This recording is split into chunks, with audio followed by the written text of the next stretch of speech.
Hey everybody, welcome to another edition of Learn Lightroom Live with Josh Baker. I'm your host, Josh Baker. I'll be talking about photos and how to edit them and all kind of good stuff today. We have just 3 photos to go through. Just want to show you some of the things I've been working on in Lightroom, trying to just always refine my editing. Always just trying to make my photos look smoother, and I really want them to look like they weren't edited, right? I think that's the goal. If we can make them look so smooth that they just look like that's how they were supposed to be, I think that's a good way to kind of tell if you did it right. A lot of times I'll push things, and it looks a little pushed, and then I'll bring them back just a little bit. So we'll talk more about that. Something else. I was just talking to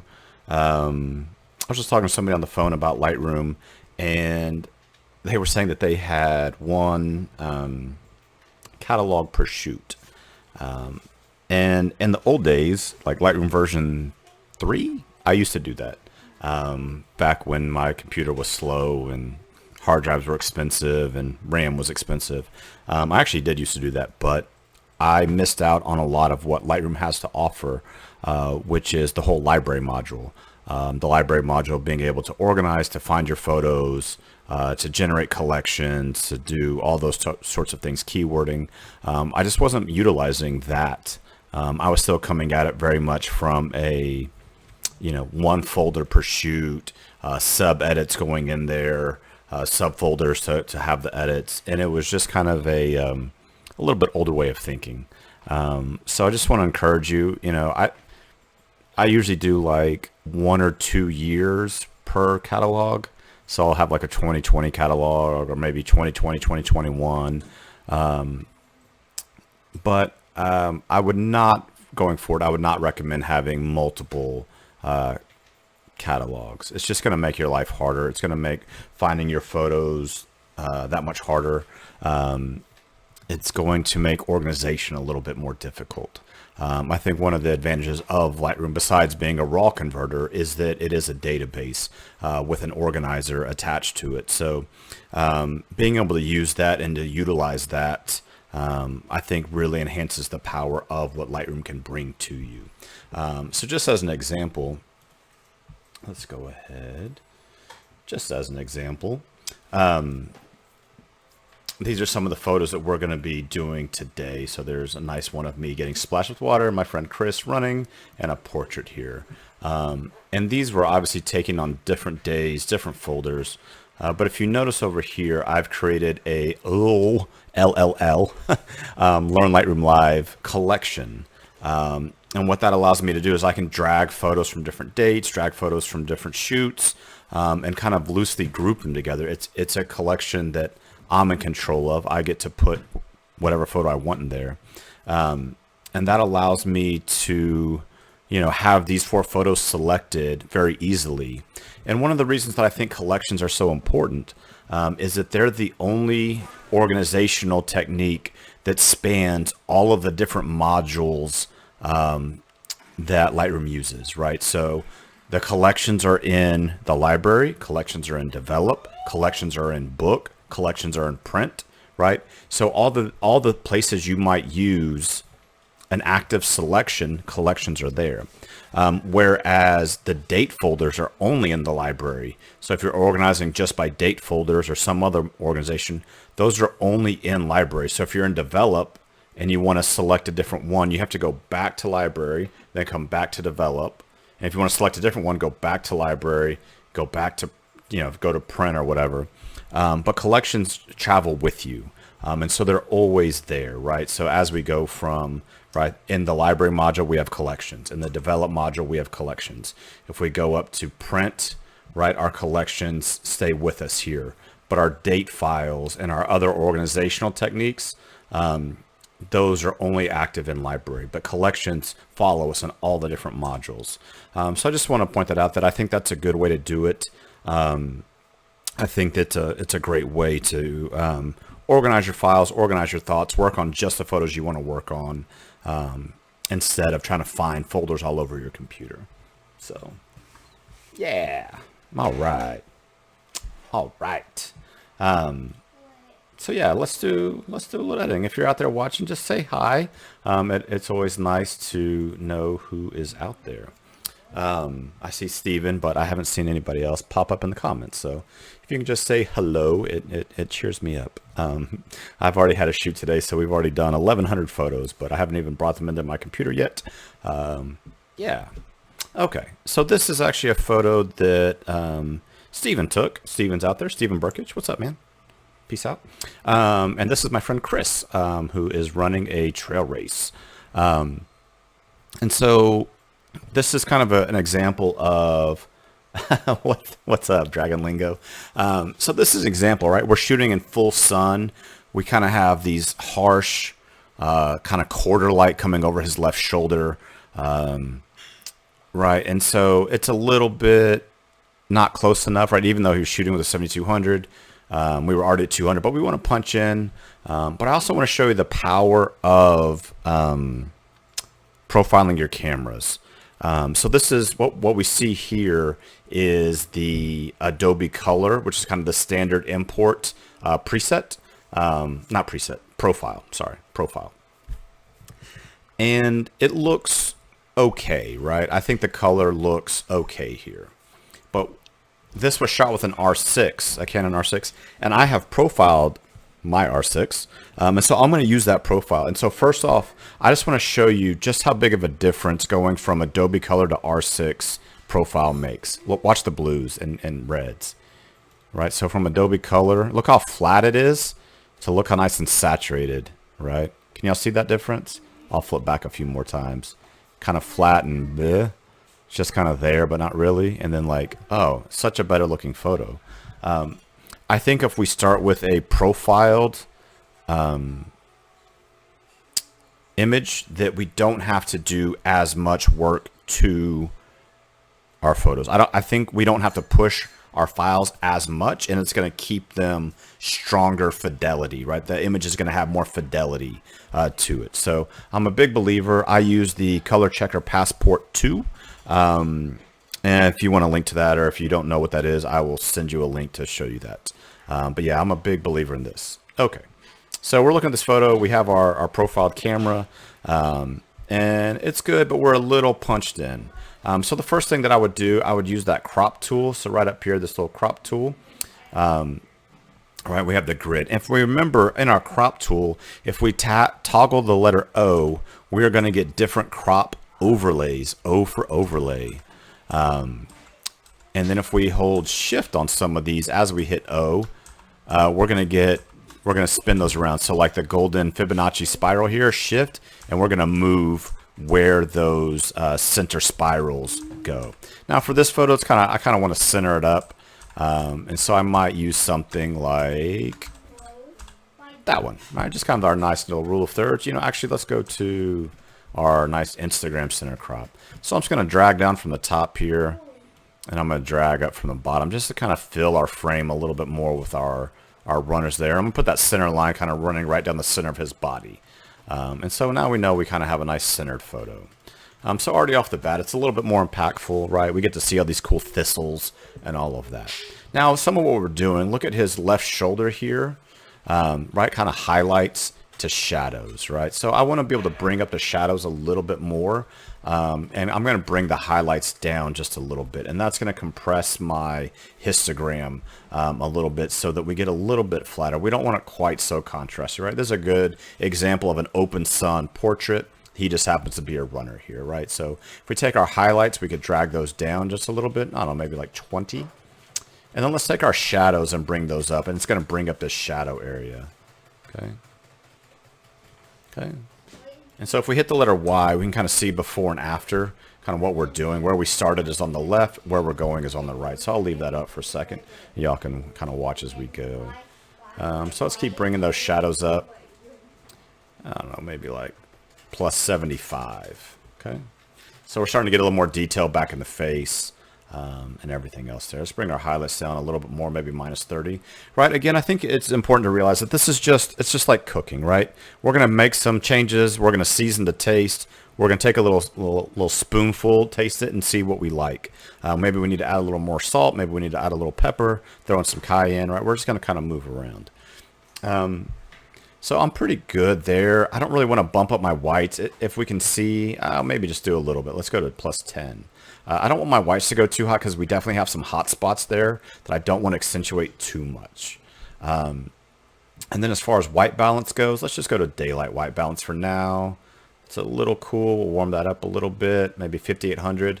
And I'm going to take that tint and just give it a 0. I've noticed that my 5D Mark IV tends to shoot, it needs a little bit more red. My R6, it does better kind of right at 0. I don't really like red or green tint. I kind of want to be right in there, kind of right in the center of that. You know, I think this photo needs to be a little bit more contrasty. So instead of adding contrast here, I'm just going to add a little bit of dehaze, maybe like 10. Okay, and that's just going to add some localized contrast. The other thing that I've noticed on my R6, it really responds well to a lot of vibrance. I felt like on my 5D4, if I pushed the vibrance too high, the file kind of fell apart. So I never really went more than like 15 or 20. I find with my R6, I can go to like 20 or 30 and the file still feels pretty good. So I'm just going to go all the way up to 25. Now for me, I tend to use vibrance, not saturation. Vibrance is localized perceptual saturation, where saturation by itself can overwhelm the color channels and you'll get color bleed. And so I don't want that. I want my colors to stay in range because I don't want them bleeding out into other channels. Okay. All right, so now if we're looking at this photo, let's fix up a little bit more colors before. We're going to work on global edits just a little bit more before we get into some more of our like gradient tools and our radial brushes. So in this case, I'm going to take my luminance, okay, right, my color luminance. So what this does is I can change the brightness of each color channel. That's basically what we're doing. So I want to make my blues and these aquas back here darker. So I'm going to drag this little dot next to the word luminance. I'm going to drag my mouse over to the little blue and pull down. Okay, and so I'm going to drag the blues, minus 13, minus 18. Okay, I'm going to take these greens and yellows, and I just want to boost those up a little bit. And then I'm going to take this red, I want to make that just a little bit brighter. Okay, okay, so we can change the response curve for each color's brightness. Yeah, these shadows are pretty tough. I agree, Steven. This is tough. This is why I picked this photo, because it's a good example of that kind of quartered off light, right? Okay, so we have our color response basically where we want it, but now we want to make our runner stand out a little bit more. So if we notice, I think his right knee here is brighter than his face. So I'm going to do gradient tool. Let's go like minus 0.2, right? We want to be subtle in this. Minus 0.2 here. And minus 20 highlights. So just a subtle difference, not a huge difference. I'm going to drag it from the bottom, okay, and right up to his eye line there. That's not quite enough, so I'm just going to take it down, maybe like minus 0.3, minus 30, okay. And that's just going to darken my foreground a little bit so that your eyes are going to our subject a little bit more, okay. And then I'm going to do the same thing with the radial tool, same amount, and I'm just going to kind of bring it pretty big. But if you notice that if I hover, because my feather is at 100, right, I don't want it to be, I need it to be a big radial tool. Because if we hover our mouse to see that mask, right, it's just barely not getting his face. And this is going to kind of darken the edges a little bit. It's going to make it a little bit, I want his face and kind of torso to be what stands out, not his knees or elbows or anything else like that. All right. So just a nice subtle gradient, very subtle, right?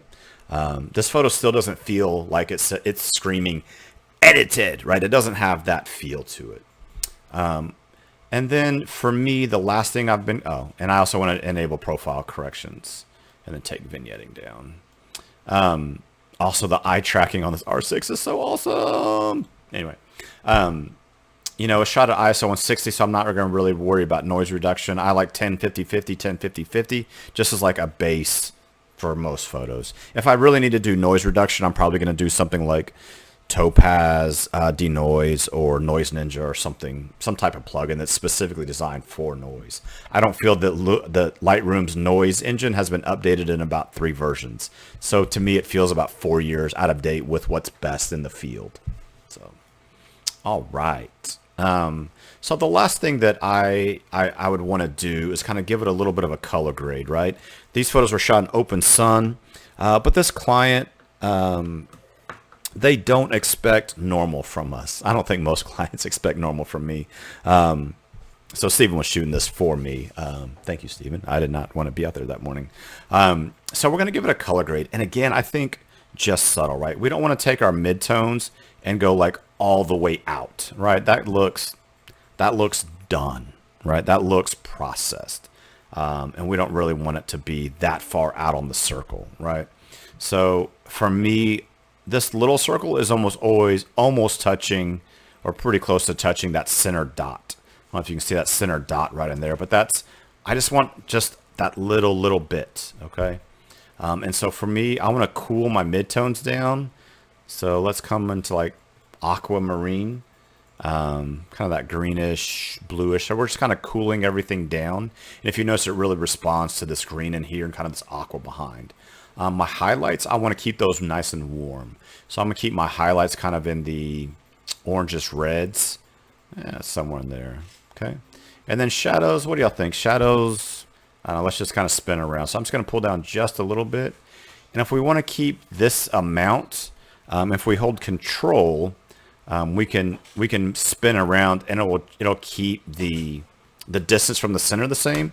If we hold shift, it'll lock in that color and we can change the intensity. If we hold control, it'll lock in that intensity, but we can shift the colors. And so I use this as a way to just kind of spin around and make sure I'm not accidentally adding too much in. What do we think? Just a little bit of kind of greenish yellow. I kind of like that. A little greenish yellow, kind of give it a feel without giving it too much of an edit. So that's kind of my color grade. I like that. That looks good. It feels like earthy and organic. Blending, I usually like my blending about 80. And then what balance does is shift to the plus balance goes to highlights, minus balance goes to shadows. So if we notice that our highlights are orange and our shadows are green, if I take my balance to the left, it'll make my photo more green. If I take my balance to the right, it'll make it more orange. Okay. And so for me, I don't know, I kind of, maybe -5. That feels right. Somewhere in there. All right, somewhere in there. So look at where this file started. Not bad out of the camera, right? Good exposure. Everything looks pretty good. But by playing with shadows and boosting those up, a little bit of dehaze, some color grading, and just a little bit of a gradient from the bottom, a radial around the center, kind of creating that custom vignette, a subtle vignette, right? This photo doesn't look edited, right? It doesn't scream, this photo was processed. But I think it gives kind of a cool look to it. And then what I would do in an event like this where there was hundreds of photos shot, I would just take this, select all the photos that look like this and hit sync, and I'd apply those edits to all of them. And for me, that's why shooting consistently for an event is so important, because it allows me to do one really good edit and really drill down on one file and then apply those edits to a whole. So thanks for unknowingly submitting that one, Stephen. I appreciate it. All right. So let's go take a look at, Kendra submitted this one. Hello, Kendra. Good to see you today. This is more of a studio shot, right? So I think this is a good example of a studio shot dealing with something that we all have to deal with, right? A little bit of shine. I'm going to go ahead and collapse that just to make it a little bit easier to see here. So this is very common, right? For non-Anglo translucent skin like mine, right? Anything that's reflected shows up more, right? And so we can see what type of lighting modifier was used, right? It looks like, I don't know, a softbox, maybe a square softbox. I'm not sure. It would certainly look like something like that with that forehead. And so this is tough. Kendra said that, you know, she was shooting it just for the eyes, to do a close-up of the eyes. But what do you do in a case like this, right? You have this, you know, very good smile, very bright eyes. But what do you do, right? So let's talk about what we do. The first thing we would need to do, again, we see that we have our camera profile correct. This was shot with a Canon 5D Mark IV, which I have a profile for. And so just to show you an example of what that difference would be. So let's look at Adobe Standard versus look at how unsaturated that is versus the camera profile. Okay. That's a big difference. Even going from portrait to our profile, big difference. Okay, big difference. So that's always my first step. Always my first step is starting here. Okay. So next thing, let's just get our basic exposure right. Now these backgrounds are meant to be white, so if they blow out, I don't care, right? I don't care if those blow out because I want them to be overexposed. I want it to be on white portrait. So I just want the skin to look right. So let's just go and take our exposure and bring up maybe half a stop. Okay. Again, I kind of start with my shadows. I don't want to go too high here, maybe plus 25. Let's bring my highlights down. This is typically where I start. And let's take our whites and bring those up. Okay. Now, what's interesting about this is because her skin is one color and the background has no colors, with our luminance, we can actually change that color response. Can you see what we can do with our luminance, right? We could take it all the way down, right? But it doesn't change anything else, okay? And if you want to reset it, just double click red, double click orange. It'll go back to 0. But I want to bring this down just a little bit. So I want to brighten up the outside area and then bring her skin down just a little bit. The other thing I want to do is white balance. I feel like this is a little bit too orange. So a lot of times what I'll do, I'll take this eyedropper by the white balance and either drag it over the whites of their eyes or the whites of their teeth. I kind of like that better. And so that gives me kind of a neutral white balance. I might also, if it was really important, I would use my color checker in a shot and drag my eyedropper over one of those. And then I would have a very correct white balance. So that's kind of what I would do there. This feels a little too bright to me. I'm going to knock this down a little bit, plus 3. Let's take our whites up a little bit more. Oof. All right, so let's take a look at what we can do to the eyes, okay? So if you notice, especially with like brown eyes, that darker eyes, right? They're beautiful eyes. And so let's go ahead and zoom in on them and kind of take a look at what we can do. Ooh, we can see our modifiers now. Look at that. It looks like we had an umbrella that didn't fire, if I had to guess, right? We can see one that fired and one that didn't. Crazy. You can always tell what happened in the catch lights. Okay. So this is actually one of the few times I would use a brush tool. And so I would do two things here. One, I would go to my blacks and just on that pupil, I want to darken up my pupil. Okay. That's maybe a little much, but I want that pupil to be just a little bit darker. Okay. So I'm just going to kind of paint in that nice dark pupil. Okay. Because when it looks like shadow, it's kind of weird. Let's go to the other eye.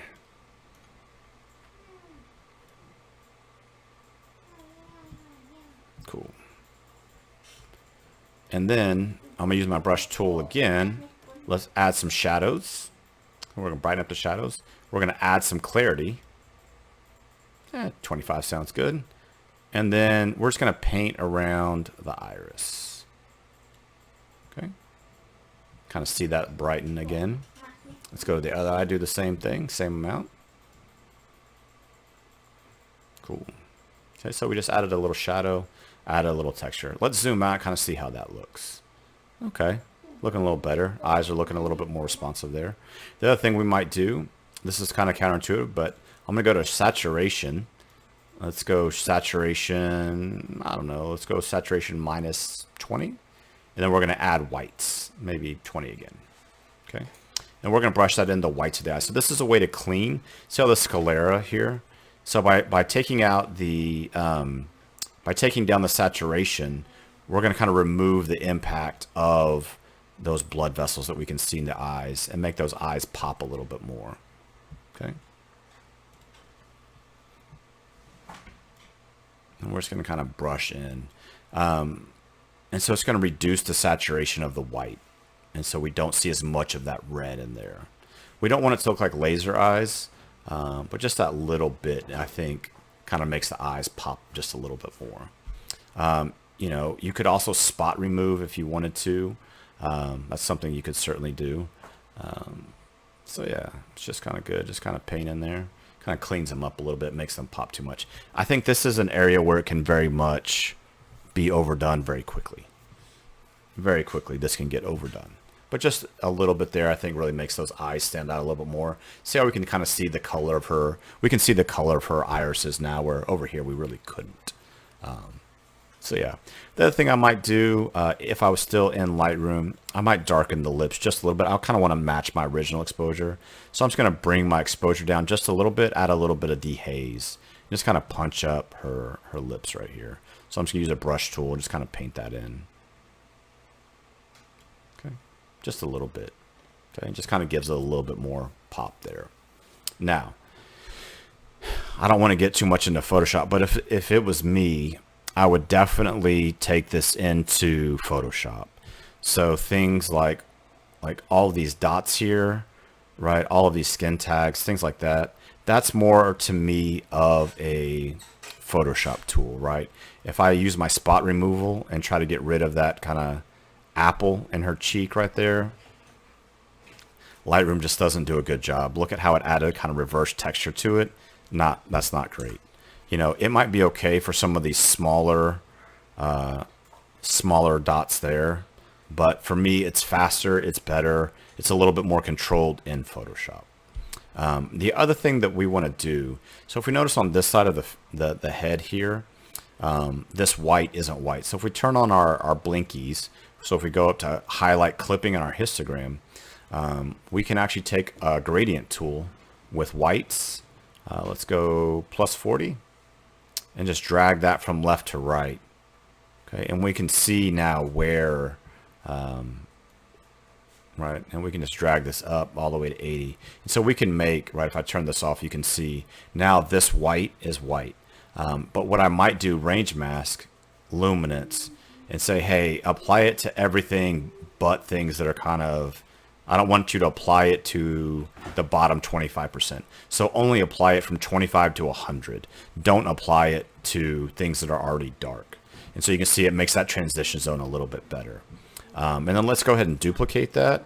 And then we're going to drag it to the other side and flip it. And then that'll allow us to kind of make that corner over there nice and white as well. So that gives us that clean white background without affecting the skin color here, right? Because we're saying don't apply it to anything in the lower quarter, right? Nothing in that lower 25% apply it to. Apply it only to the upper 3/4 of the photo, of the color range. Does that kind of make sense? Cool. So as far as that would go, that's about all I would do. This color skin is very difficult to work with, very tricky to work with. I think it's better than when we started, but this definitely would have a run through Photoshop. I would run it through Portrait Pro, and I would probably finish it up in Nik Color Effects. That's my workflow. That's probably what I would do. There's other tools out there. Luminar has some cool stuff that you might want to use. There's some other things you might want to try. But for me, in Lightroom, it's very quick to kind of clean up eyes, kind of add some lips, and then make our white backgrounds white. But for those little bitty like skin imperfections, for me, that's where Photoshop comes in. And that's how they work together, right? That's how Lightroom and Photoshop works together, right? If I wanted to send this into Photoshop, I would right click on this photo, right? Edit in Photoshop. Okay. And then when I would just close it out, and it's going to round trip it back to Lightroom. So I'll still have the same organizational benefits to it, while I still get to edit in Photoshop as well. So that's just kind of where I would go to finish up the photo. Okay. Yeah. All right. How we doing? No questions so far? Am I talking too fast? Actually, Kendra was at this photo. She was the one throwing the bucket of water at me here. This was very cold. It went down my pants. It was not very comfortable. So let's take a look at this photo. All right. If you notice, I have my light stand in the photo, right? For a photo like this, it's probably best to shoot a little wide. Okay, right? It's probably best to shoot a little bit wider. You can always punch in just a little bit. Ooh, has anybody tried out the new Photoshop like super resolution? I'm kind of curious how that is. If anybody's tried that out, let me know. I'm curious how that's going. Okay, so again, I think this is another great example of the difference between the Adobe color and our profiled color. Ready for this? Yeah, look at my skin tone, kind of saturated to like actual skin looking color. I get very red. Okay, so there's a couple things going on. We had a white beauty dish firing on me with a kind of an aqua blue. Now for me, I want the sky to look more blue to match the color of this gelled light, right? I think it's a little flat. And so for me, I want to bring out the sky. I also want to crop out some of this stuff. So let's start with our crop, just kind of make sure we're working what we're working with. I don't really want to be able to see this roof line too much. So let's come kind of all the way up to, yeah, kind of come up to there and just fill our frame with the water. Yeah, come up even a little higher. There we go. Now we're kind of filling our frame with the water. All right, we're already looking a little better. There we go. Yeah, that's kind of what I've been hearing too, Steven. The gigapixel's a little bit better still at this point. All right, so for me, I think this is too red on the tent. Let's come down. All right, yeah, it's looking better. Let's get our exposure right. Cool. So this is kind of a good starting spot. But let's use the power of radial brushes again. And in this case, I want to make the area around my face bluer. Okay, so I have -20 temp, and we're just going to draw a circle and then center it on my face. Okay, and then so what that's doing is that's the area outside the circle. Yeah. And so let's add up clarity there to kind of make that water pop a little bit more. Let's bring up the whites to make it pop even more than that. Yeah, it's looking better. Looking better. Let's make it bluer. Okay. Now, what I should have done is change my white balance in camera and then gelled my beauty dish orange. And that would allow me to shift my white balance in camera more blue and not have to do it in post. So that would have been mucho better. All right, so let's darken up my elbows. They're too bright. So again, we're going to do a gradient. And we're going to darken that up. This is kind of my favorite tools. Just darken up the bottom of the photo to make your eyes go up to the top. Okay, it's already starting to look better there. Right, just a little bit of highlights, and that keeps our highlights in range instead of peaking them. Okay. Vibrance, let's crank that. You know me, I like a lot of color. Let's add some dehaze. And then actually I'm going to desaturate on top. So -10 saturation. I know it's weird to add a bunch of vibrance and then do a little bit of desaturation, but I've always kind of liked the way that looked. Cool. You know, I want to make my face a little bit brighter, so another radial just for the face and kind of neck area. But this time it's the information inside the circle. So again, if we hover over, we kind of see that area inside. And again, we can move it, we can edit it, we can do all those things. Yeah, looking better. Looking better. All right, let's raise our shadows. Let's kill our highlights. Boost our whites. Yeah, darken our blacks. Right, so I can, by using highlight, shadows, whites, and blacks, it's really a very specific way of controlling contrast. Instead of just coming to this global contrast control, which just pushes everything to the outer edge of the histogram. By using highlight, shadows, whites, and blacks, we can fine tune exactly how we want our contrast to be instead of just a global contrast. And again, I usually use dehaze in these 4 qualities versus this global contrast here. I just don't use it as much. I might use it like +10. That's usually about all I'll do there. I use the rest by very much controlling exactly where I want my zones of light to work. All right, now this is a photo that's screaming for color grading, but let's work a little luminance first, right? We can make these blues a little brighter. We can make my skin a little darker, right? I'm just clicking and dragging down, or I'm clicking and dragging up, okay? So we can change the brightness of the blues. We can change the darkness of the reds, right? We can make it very white. We can make it very dark. Yeah. And if we don't like any of them, we can just double click. Oh, also, have you ever seen the black and white photos where they make freckles like really stand out? This is how they do it. There's your freckles. And then convert it to black and white, and all these moles and stuff will pop out more. Or, you know, freckles, if you have actual freckles. Cool. So again, for me, I want my shadows to be very blue. So I'm actually going to start with shadows. We're just going to make those nice and blue. I want my highlights to not be red. I want my highlights to be more like yellow, orange. Okay. Kind of opposite my shadows. So if we see my shadows are blue, my highlights are yellow, that's kind of opposite. And then we can take my midtones and just kind of go wherever we want with them. I kind of happen to like that. Kind of gives me some orange-blue contrast now. But let's just spin just to make sure. Two red, two purple, and two blue. That's not bad there. So we'll go green. So now if we look, we kind of have a triangle between where our midtones are, where our highlights are, and where our shadows are. I'm going to blend those up just a little bit. And I don't think I'm going to change the balance. I might move them just to see, but I kind of like them just where they are. Yeah. Pretty cool. So color grading's right. We're adding color to the highlights. We're adding colors to the midtones. We're adding colors to the shadows. And so for me, I think this is a nice way to just kind of give it that cinematic feel and that cinematic effect. So here's well, that was the original edit.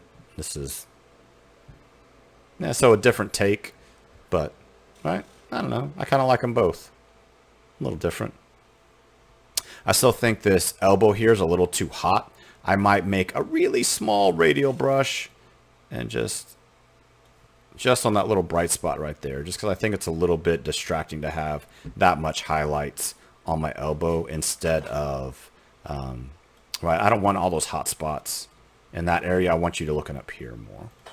Okay, so it's that magician trick of doing one thing with your hands to show another, because I want you looking up here, not at the blue in my arms. Okay. All right. Cool. 3 photos. Done. Yeah. What questions do we have? Do we have some any Lightroom questions? Anything that we can answer for y'all today? Anything coming up? What's today? 4/27. We will have our newsletter be going out at the end of this week, letting you know all the new classes we have coming up. I will let you know at Precision we're going to be doing a fitness shoot in June. That's going to be fun. I will be speaking at the Precision Expo on May 8th at both locations within like an hour of each other.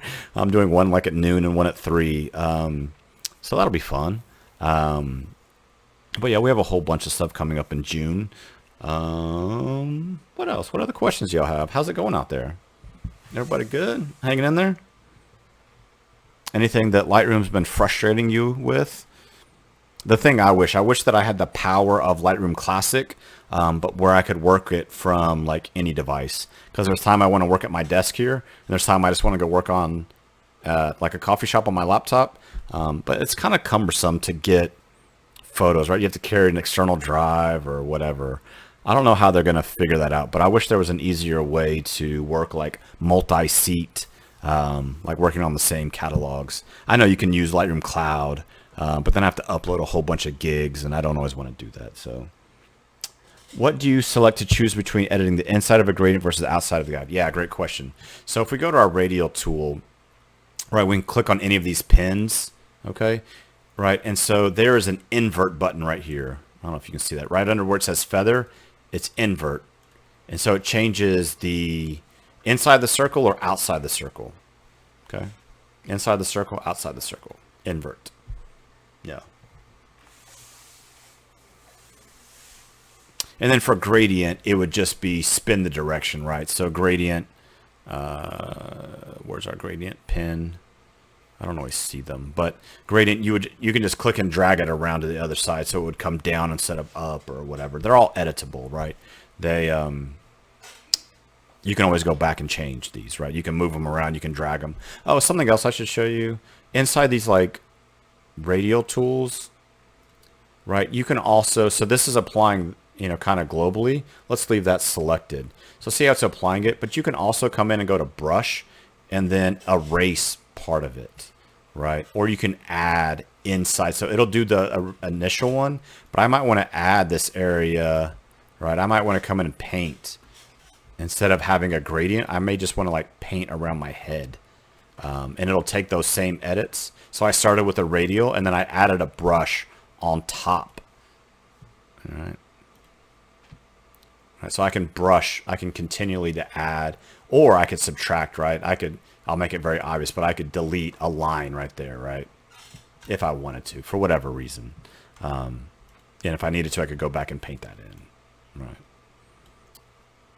So even inside a radial tool or a gradient tool, we can come back and paint and use the brush. So it's actually one of the reasons I don't use the brush tool all that much. I use it sometimes inside a radial or inside of a gradient tool as a way to do that. But also I use range mask a ton now, especially for color and luminance. Man, it's really great to use those range tools as a way to select just a color or just a luminosity and then apply those edits only to those ranges. I think it's much easier to do it that way than to like create a layer mask, go into Photoshop, paint. It's a lot faster. And a lot of what I'm after is like efficiency.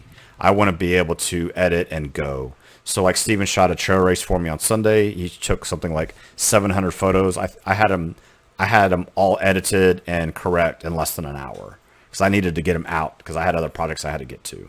And so for me, a lot of it comes down to efficiency. So if I don't have to bring it into Photoshop, Photoshop just slows me down. Now there's times I have to use it, but if I don't have to use it, I don't want to use it. Yeah. Cool. Any other questions for today? We'll do a little dance for you. We'll do a little dance.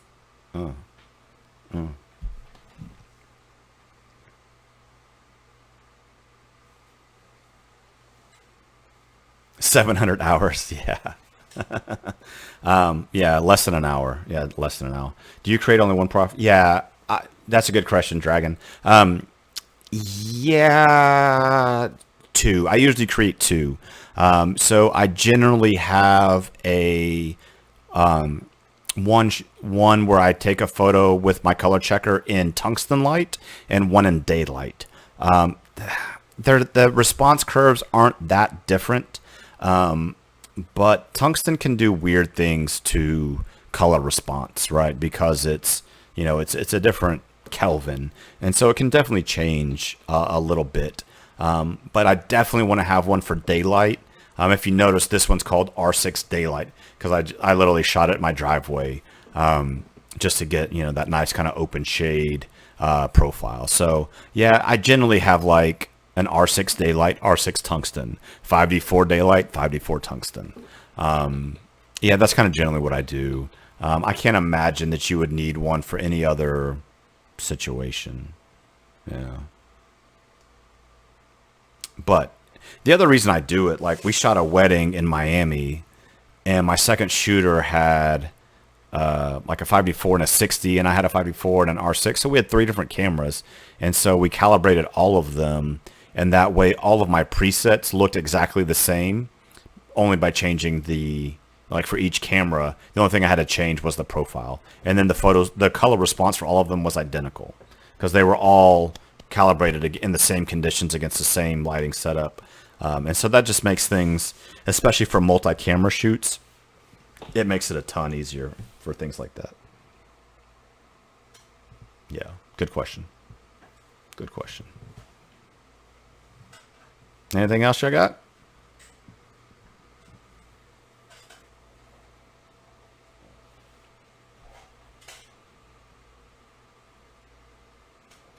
All right. Well, we will be doing Josh Says Mean Things will be our next stream. That'll be coming up sometime, probably the first or second Tuesday in May. I haven't locked down my schedule yet. We have a bunch of classes. We have a bunch of shoots coming up. So, but yeah, that'll be Josh Says Mean Things. So get your submissions. Go out and shoot. The weather's really nice right now. Go out and shoot something. Have some fun, and let's get some fresh submissions for Josh Says Mean Things. I would love to say mean things about your photos. But yeah, that'll be the next stream we have coming up in about 2 weeks. If you have questions, y'all know how to get a hold of me. Thanks to all my patrons. I love you guys.